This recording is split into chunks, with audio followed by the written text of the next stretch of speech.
આજે માનનીય પૂર્વ કેન્દ્રીય મંત્રી અને સાંસદ શ્રીમતી દર્શાબેન જરદોશના ફંડમાંથી સુરત શહેરને એક બહુ જ અગત્યની કે જેની ઘણા વર્ષોથી જરૂર હતી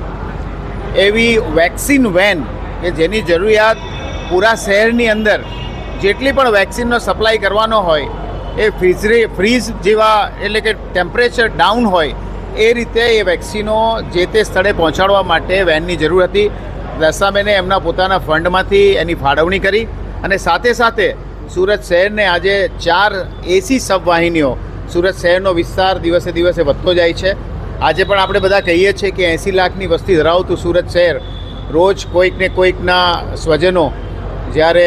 પરમાત્મા પાસે પહોંચતા હોય ત્યારે એમને જે એક ફેસિલિટી આપવા માટે સુરત શહેર હંમેશા કટિબદ્ધ છે. અને અમારા માનનીય સાંસદ દર્શાબેન જેવા સાંસદો જ્યારે અમને મળતા હોય, પૂર્વ સાંસદે એમના પોતાની ગ્રાન્ટમાંથી આજે સુરત શહેરને 4 સબવાહિનીઓ જે એસી છે અને એક જે વેન જેની અંદર આવનારા દિવસોની અંદર જ્યારે પણ સુરત શહેરના જુદા જુદા અમારા જે કંઈ પણ પ્રાથમિક સુવિધા કેન્દ્રો છે એની પર જ્યારે વેક્સિન પહોંચાડવાની હોય ત્યારે આ એસી વાનનો ઉપયોગ થશે અને ત્યારે દરેક વખતે અમે દર્શાબેનને યાદ કરીશું. સુરત શહેર